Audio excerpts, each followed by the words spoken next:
지난주에 사무엘상 9장 말씀을 함께 나눴습니다. 사울은 사무엘을 만나러 갈 때 빈손으로 갈 수 없었고 무언가 예물을 준비해서 가져가야 된다라고 생각을 했어요. 그래서 은 4분의 1 세겔을 준비해서 사무엘에게로 가게 됩니다. 은 4분의 1 세겔은 어느 정도 되는 가치일까요? 이 세겔이라고 하는 것이 이렇게 생겼어요. 그래서 지금 우리가 사용하는 500원짜리 동전 주화보다 조금 더 큰 사이즈입니다. 그런데 지금 우리가 사용하는 500원짜리보다는 가치가 훨씬 많아서 한 세겔이면 노동자 4일에 해당되는 임금, 노동자 4일 임금에 해당되는 가치가 있는 것입니다. 이 4분의 1 세겔을 가지고 사무엘에게 찾아갔는데 이 세겔이 4분의 1로 나눠지려면은 가운데 십자가를 그려서 4조각으로 나누면 되겠죠.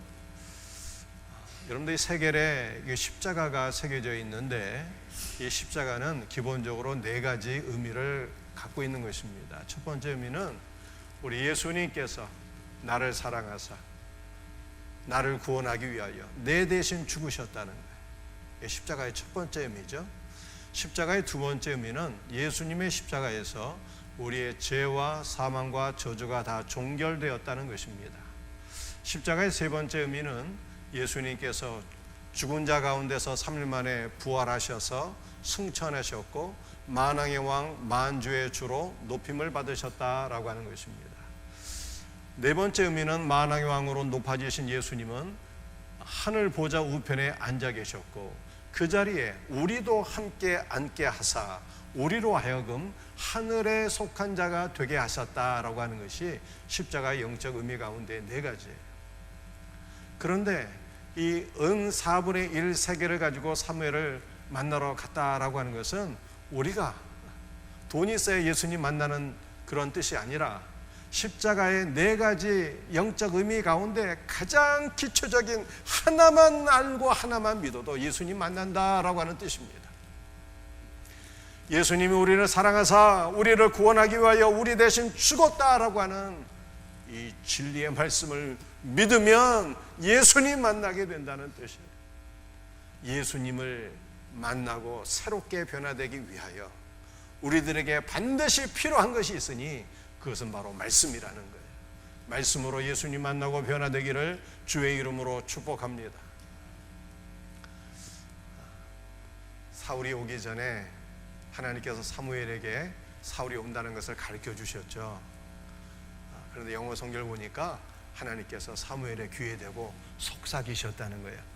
사무엘아, 내일 이맘때 사울이 너를 찾아올 거야. 이렇게 귓속말했다는 뜻이에요.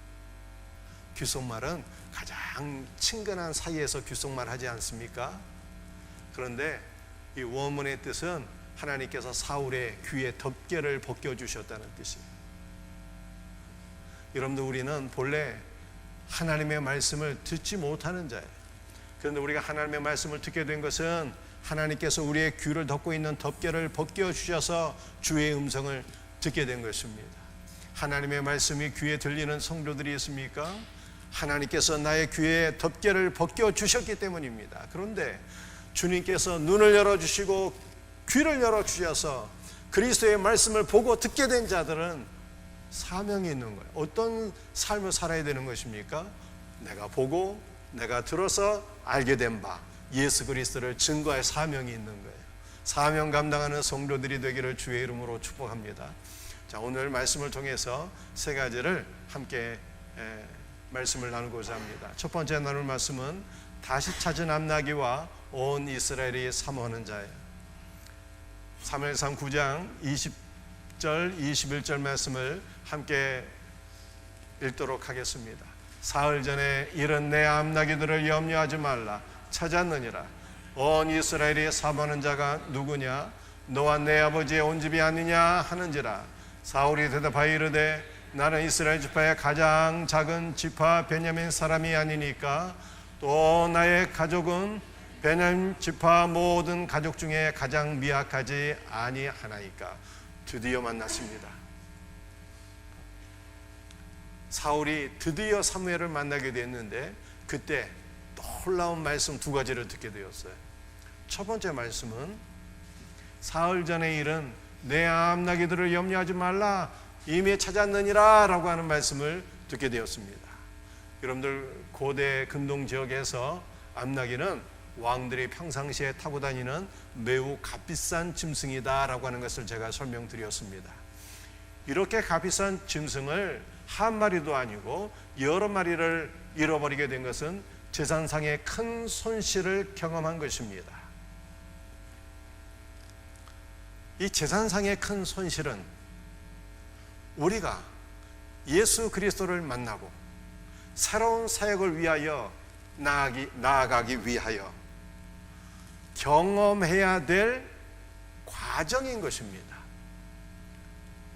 사울은 재산상의 큰 손실로 인하여 방황하다가 마침내 사무엘을 만나게 되었고 사무엘을 통해서 이스라엘의 초대 왕이 되는 새로운 사역을 향해서 나아가게 된 것입니다.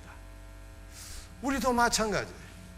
하나님께서는 우리에게 때로는 여러 가지 손실을 경험하게 하시는데 건강의 손실도 경험하게 하시고 재산상의 손실도 경험하게 하시는데 이것은 우리를 그리스도께로 인도하시고 우리에게 새로운 사역을 허락해 주시기 위함인 것입니다.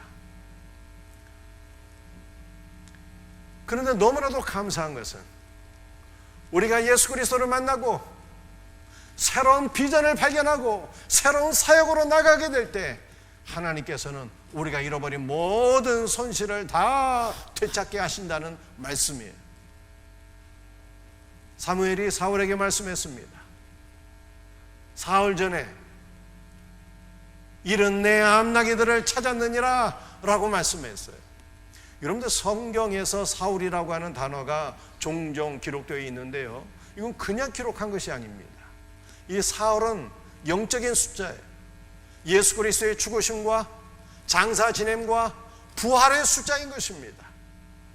그러므로 우리가 예수 그리스도와 함께 죽고 예수 그리스도와 함께 우리의 옛사람이 장사 지냄 바 되고 예수 그리스도와 함께 부활하게 될 때 우리는 새 사람이 되는 것이고 새 사람이 되어 새로운 사역으로 나가게 될 때 주님께서는 우리가 잃어버린 모든 손실을 되찾게 하신다 말씀하고 있는 것입니다.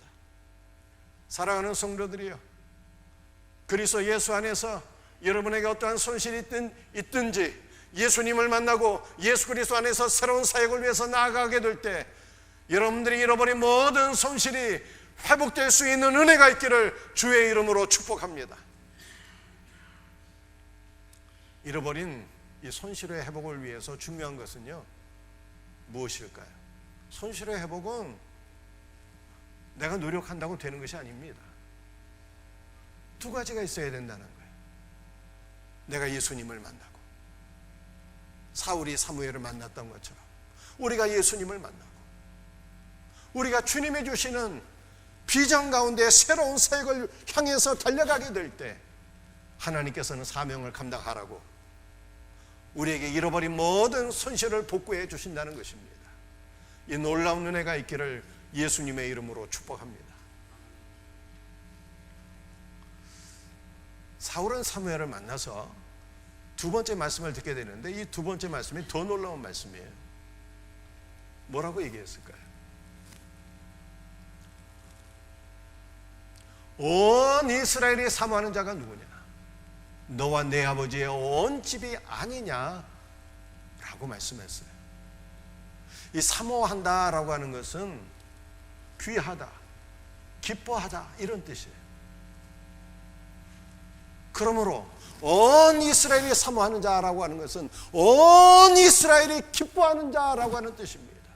온 이스라엘이 기뻐하는 자가 너와 내 집이 아니냐라고 사울에게 얘기를 했어요. 이 사울의 집은 이스라엘 가운데 유력하고 부자였던 것은 확실합니다. 그런데 사울이 속한 이 지파는 베냐민 지파인데 이스라엘 12지파 가운데 가장 작은 지파였어요. 또 사울의 집은 베냐민 지파 가운데 가장 미약하고 작은 집이었습니다. 그런데 왜 사무엘은 사울에게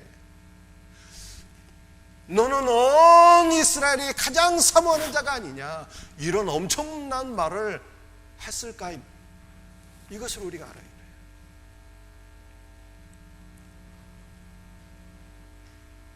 구약성경 시편 33편 20절 말씀입니다. 우리 영혼이 여호와를 바라며 그는 우리의 도움과 방패시로다 라고 말씀하고 있어요. 여러분들, 이 말씀은 우리의 육신은 세상 것을 갈망하고 세상 물질을 원하지만 우리의 영은 다르니 우리의 영은 주 예수 그리스도를 바라며 라고 말씀하고 있는 것입니다. 근데 바란다 라고 하는 것이 강조 능동태로 되어 있어서 우리의 영은 여호와이신 우리 주 예수 그리스도를 간절히 사모하고 간구한다 라고 하는 뜻이에요. 왜 그럴까요? 우리의 영은 오직 예수님만 우리의 도움과 방패와 구원이 되신다라고 하는 것을 분명히 알고 있기 때문입니다. 우리는 때로 착각을 해요. 어떤 착각을 하며 살까요? 우리가 예수님을 돕고 예수님을 섬긴다, 이렇게 착각할 때가 많이 있어요. 그런데 실상은 완전히 다르니 전능하신 주 예수께서 우리를 도우시고 섬기시는 거예요. 그러므로 우리는 예수님이 없으면 존재할 수가 없는 자입니다. 우리가 주께로 나아가 그리스도와 더불어 교제하면 주님이 전능하신 능력으로 우리를 도우시기 때문에 주님의 도우심과 주님의 능력으로 우리는 승리하는 거예요. 이것을 우리의 영은 정확하게 알고 있기 때문에 우리의 영은 주 예수 그리스도를 간절히 대망한다는 거예요. 그래서 우리가 주 예수 그리스도를 간절히 사모하다가 주 예수 그리스도로 충만해지게 되면 그때는요, 우리의 삶은 완전히 변화되는 것입니다. 어떻게 변화될까요? 로마서 8장 19절에 이렇게 말씀하고 있어요. 피조물이 고대하는 바는, 피조물이 무엇입니까? 온 세상이 피조물이에요. 온 세상이 간절히 고대하는 바가 있다, 이렇게 말씀하고 있어요. 그것이 무엇일까요? 하나님의 아들들이 나타나는 거예요. 하나님의 아들이 아니라, 하나님의 아들이면 예수님을 가리키는 거겠잖아요. 그런데 하나님의 아들이 아니라 하나님의 아들들이 나타나는 것을 간절히 원한다, 이렇게 말씀하고 있어요. 하나님의 아들들은 누구입니까? 바로 저와 여러분들이에요. 우리의 영이 예수 그리스도를 갈망하며 예수님으로 충만해지게 되면 온 세상은 우리를 간절히 사모하고 원하게 된다, 이런 뜻입니다.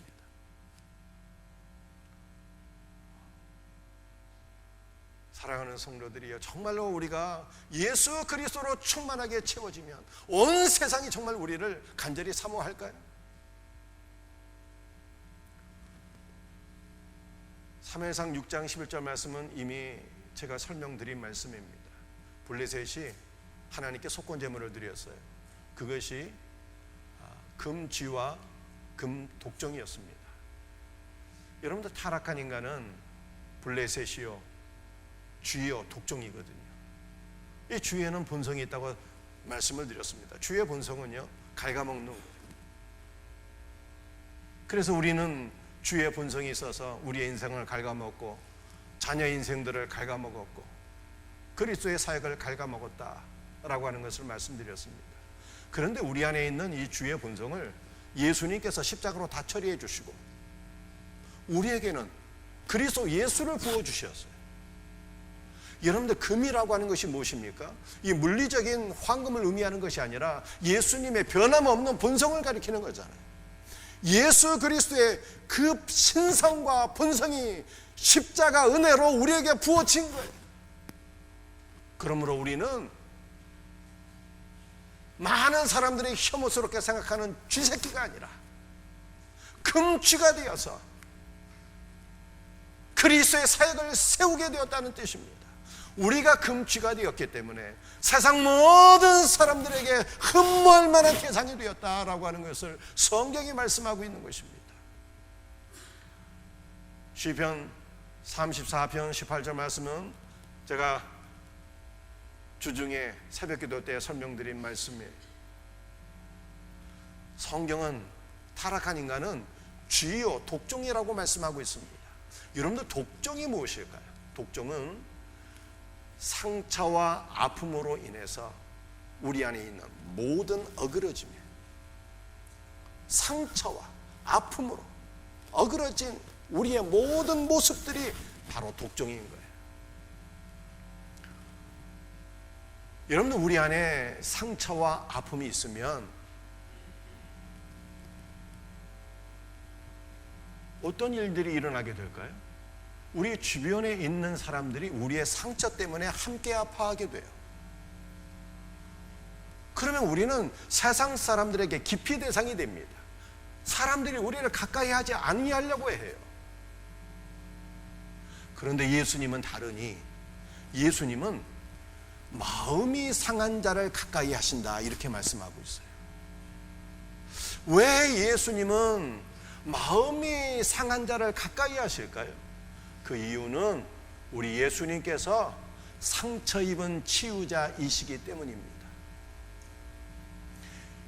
예수님은 십자가에 달리실 때 이미 로마 군병이 휘두른 채찍으로 온몸에 살점이 떨어져 나가셨어요. 십자가에 못 박히실 때 예수님의 살과 뼈가 다 찢어지고 어그러졌어요. 예수님의 마음은 제자들의 배반으로 큰 아픔이 있게 되었습니다. 예수님의 영은 아버지 하나님께 버림받으심으로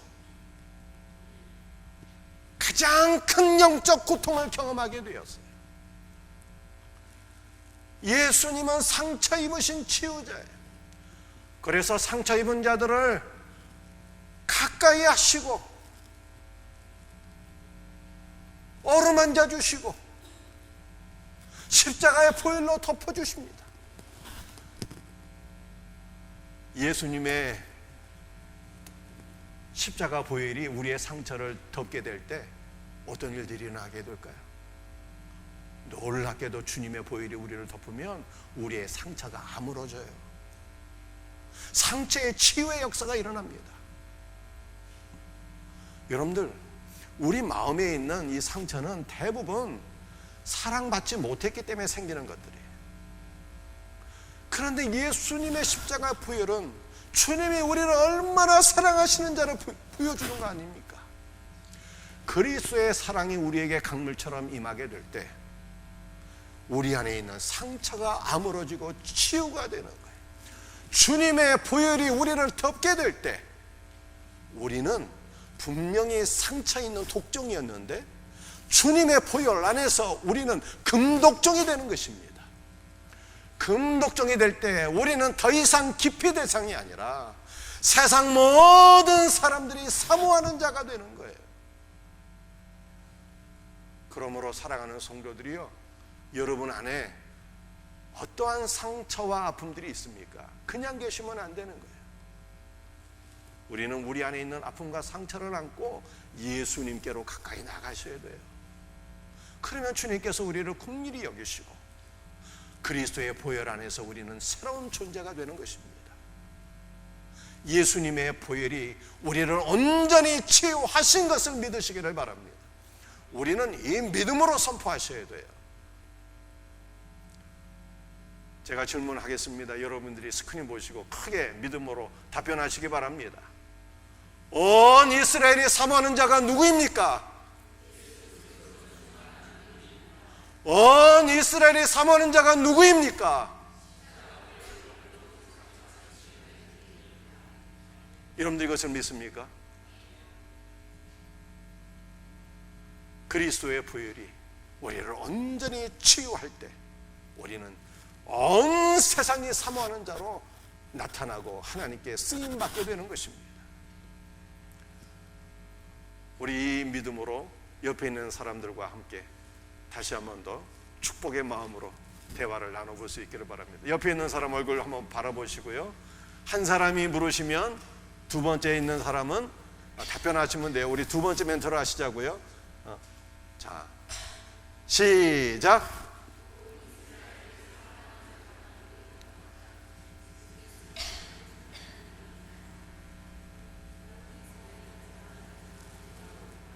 아멘. 역할 바꿔서 한 번 더 하시겠어요? 역할 바꿔서. 이거 안 하시면 안 돼요. 믿음으로 다 선포하시길 바랍니다. 시작.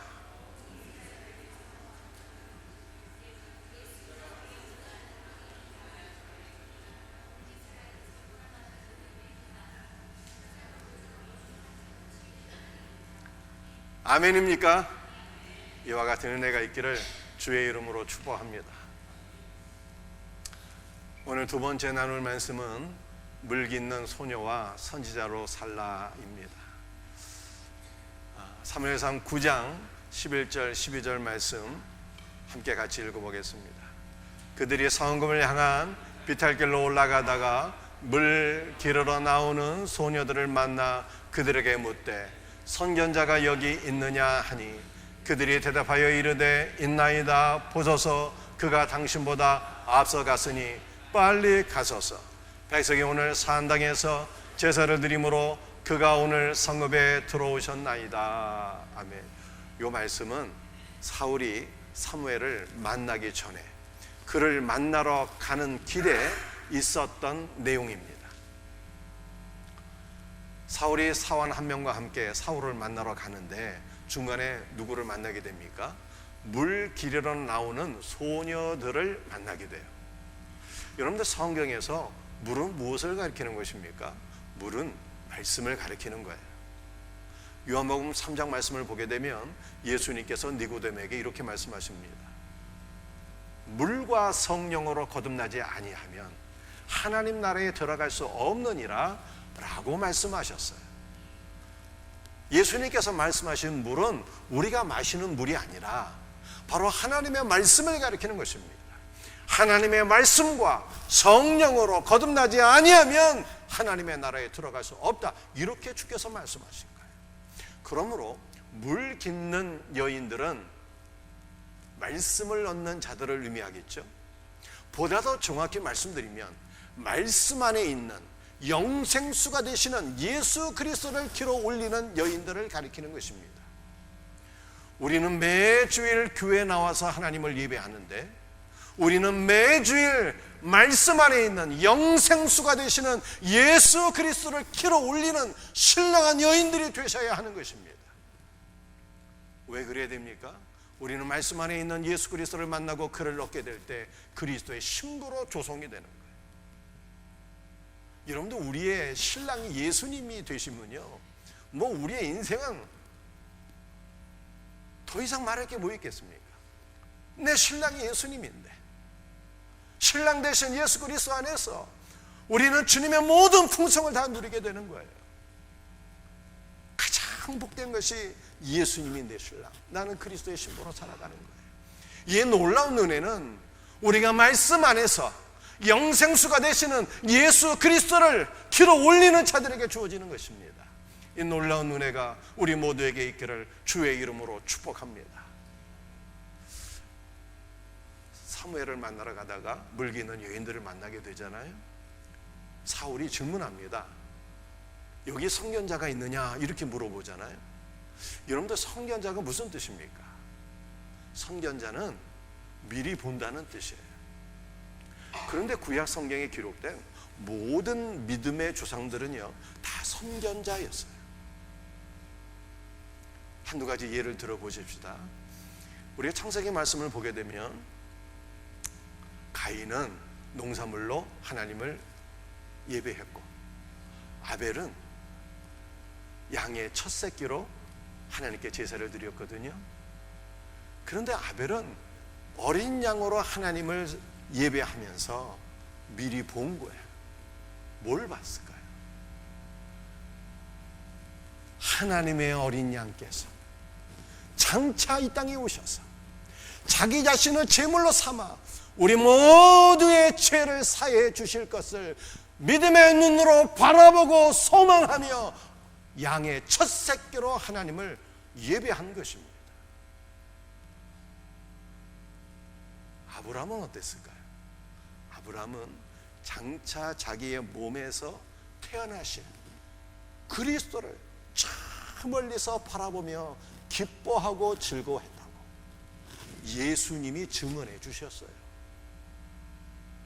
그래서 구약에 있는 모든 믿음의 조상들은 다 선견자, 미리 바라보는 자들이었습니다.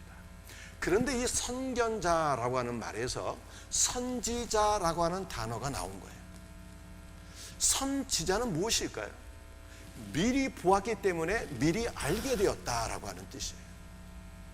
선지자는 미리 보아서 미리 알았기 때문에 증거하는 자다라고 하는 뜻입니다. 사랑하는 성도들이요, 우리는 어떤 사람으로 살아야 되는 것입니까?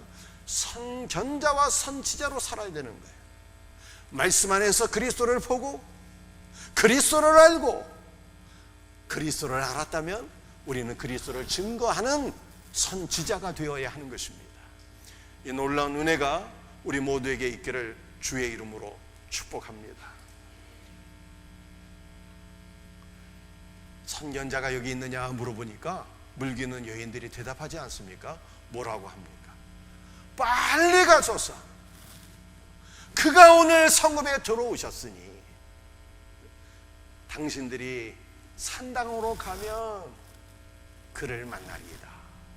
이렇게 답변을 한 거예요. 사랑하는 성도들이요, 오늘 우리는 어떻게 살아야 될까요? 말씀 안에서 영생수가 되시는 예수 그리스도를 길어 올리고 그를 증언하는 자로 살아야 되는 것입니다. 많은 사람들에게 예수님께로 빨리 나가야 된다고 권면하는 자로 살아야 되는 것입니다. 이 세상의 길을 잃고 방황하는 자들을 바라보게 되면, 예수님을 만나기 위해서 갈급한 심령이 있는 것을 바라보게 되면 빨리 생명샘교회로 가셔서 당신의 생명샘교회 안으로 들어가게 되면 그곳에 살아 역사하시는 예수님을 만나게 될 것입니다. 이렇게 증거하는 자로 우리 모두가 쓰임받기를 주의 이름으로 축복합니다. 교회 안에는요, 우리 모든 성도들이 권면하는 자이지만 특별히 권면하는 직책이 따로 있는 거예요. 교회 안에 권면하는 직책이 어떤 직책인지 알고 계십니까? 권사의 직분이 권면하는 직책인 것입니다. 용기를 잃고 좌절하는 사람을 만나보게 되면 그리스도의 사랑으로 위로해주고 말씀으로 권면하고 기도해주는 역할, 예수님을 알지 못해서 방황하는 자들을 바라보게 되면 빨리 교회로 가라고 권면하는 역할, 이것이 권사의 직분이에요. 우리 권사님들이 이 사역을 감당할 수 있기를 주의 이름으로 축복하며, 또 우리 생명샘교회 앞으로 신령한 권면을 할 수 있는 많은 권사님들이 세워지기를 주 예수의 이름으로 축복합니다. 오늘 마지막 세 번째로 우리 나눌 말씀은요, 이 사울의 족보예요.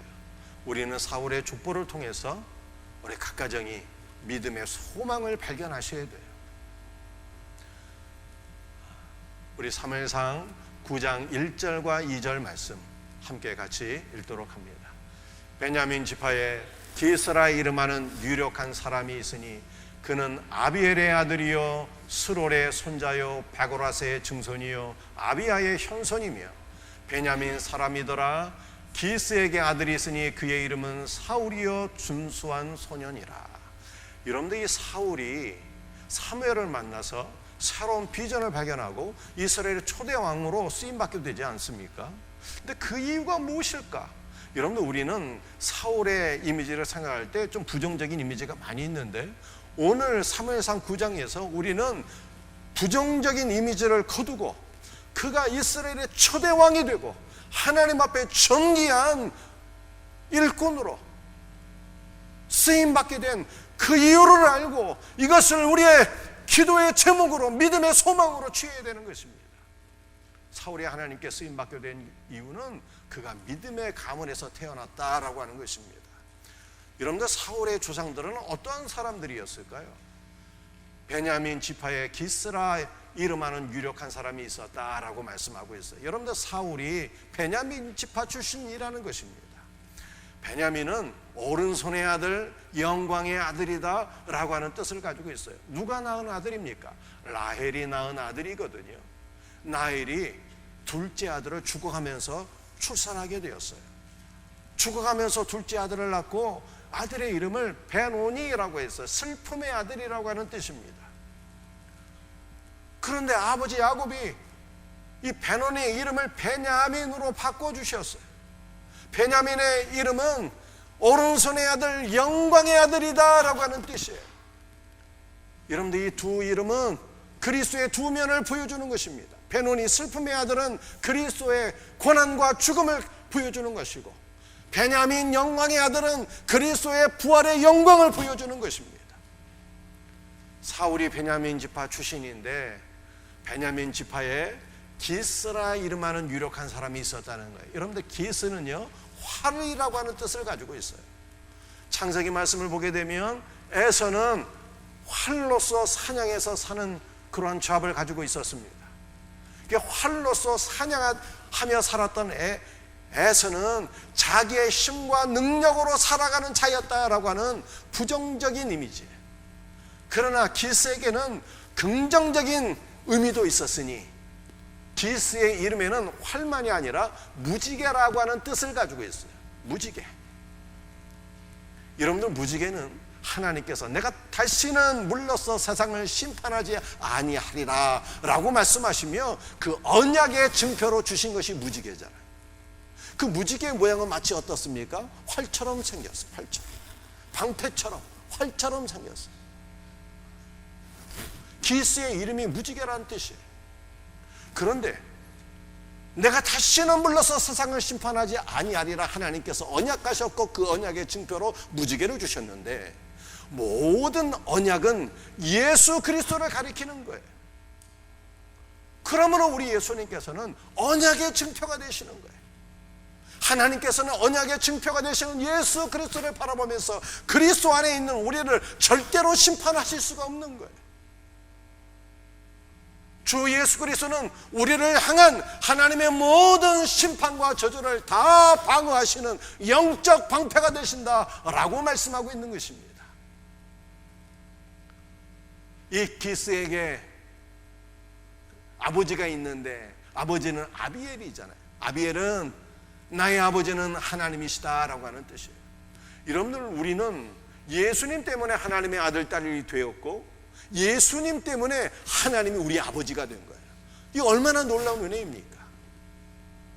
이 기스의 아버지는 아비엘인데 그는 스롤의 손자였어요. 여러분들, 스롤은 꾸러미라고 하는 뜻이에요. 이것은 예수님께서 우리에게 놀라운 선물들을 주시는데 예수님의 선물은 풀 패키지로 꾸러미로 우리에게 복을 허락해 주신다라고 하는 뜻입니다. 여러분들, 어떤 사람은요 이렇게 고백해요. 나는 다른 건 괜찮은데 지혜가 부족한 것 같아, 이렇게 생각하시는 분이 있어요. 또 어떤 사람은 나는 다른 건 다 괜찮은데 내 문제는 사랑이 부족한 것 같아, 이렇게 생각합니다. 또 어떤 사람은 나는 다른 건 다 괜찮은데 인내심이 부족해, 이렇게 생각한단 말이죠. 그런데 사랑이 부족한 게 아니라 뭐가 부족한 것입니까? 그리스도가 부족한 거예요. 지혜가 부족한 것이 아니라 그리스도가 부족한 것입니다. 인내가 부족한 것이 아니라 그리스도가 부족한 거예요. 갈라디아 5장 말씀을 보게 되면 우리 예수님은 성령 안에서 우리에게 놀라운 영적 선물을 주시는데 그 놀라운 영적 선물이 어떤 것들입니까? 사랑과 희락과 화평과 오래 참음과 자비와 양성과 충성과 온유와 절제와 모든 것을 성령 안에서 풀 패키지로 우리에게 선물로 주신다라고 말씀하고 있어요. 그러므로 우리는 내게 필요한 것이 무엇일까? 지혜를 구할까? 내게 필요한 것이 무엇일까? 능력을 구할까? 그렇게 생각하지 말고 그리스도는요, 풀 패키지로 우리의 삶에 필요한 모든 것을 다 허락하시는 분이에요. 그리스도 예수를 구할 수 있는 놀라운 은혜가 있기를 주의 이름으로 축복합니다. 주 예수 그리스도를 구하게 되면 예수 그리스도께서 우리의 삶에 있는 모든 필요한 것들을 풀 패키지로 허락하신다라고 말씀하시고 있는 것이 스롤이에요. 스롤. 우리는 스롤이신 예수 그리스도를 구해야 되는 거예요.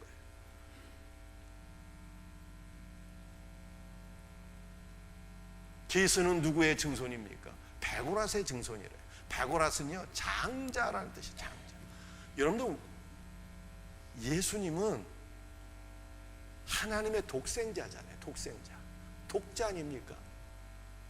근데 독자이신 그리스도께서 장자가 되셨다는 거예요. 아니, 독자이신 예수님이 왜 장자가 되셨습니까? 그분이 우리를 위해서 죽으시고 다시 부활하셔서 우리를 하나님의 아들들이 되게 하셨거든요. 그래서 예수님은 독자인데 장자가 되셨다라고 말씀하고 있는 것입니다. 기스는요, 아비야의 현손, 현손은 고손이란 뜻이에요. 아비야는 다시 산다는 뜻이에요. 우리는 그리스도 안에서 다시 살게 되었어요. 그런데 이러한 기스에게서 누가 태어나게 됩니까? 사울이 태어나게 되잖아요. 사울이.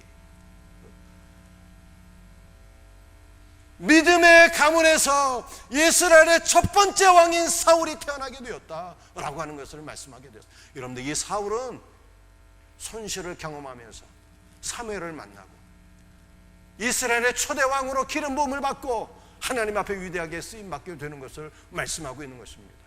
여러분들, 이것이 우리의 소망인 거예요. 하나님께서는 믿음의 가정들을 귀하게 여기시고 믿음의 가정에서 태어난 자녀들이 그리스도를 만나게 하시고 그들이 그리스도의 귀한 일꾼으로 쓰임받도록 은혜와 복을 허락해 주신다라고 하는 것을 우리에게 소망으로 주시는 것입니다. 그러므로 이 말씀을 붙잡고 자녀들을 축복하셔야 돼요.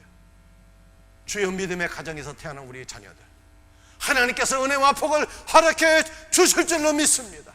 그리스도를 만나게 하시고 그리스도를 풀 패키지로 만나게 하시고 우리 자녀들의 앞길이 활짝 열려서 하나님 앞에 존귀하게 쓰임받는 믿음의 자녀들 되게 하옵소서라고 이 말씀을 붙잡고 축복하며 기도하셔야 되는 거예요. 아멘입니까? 여러분들 가운데 나는 믿음의 가문에서 태어나지 못했어요. 내 부모님은 믿는 분이 아니에요. 이렇게 생각하시는 분이 혹시 있으십니까? 괜찮습니다. 여러분의 부모님이 믿지 않는 분이라면 이제 여러분들이 예수님을 믿고 믿음의 조상이 되면 되는 거예요.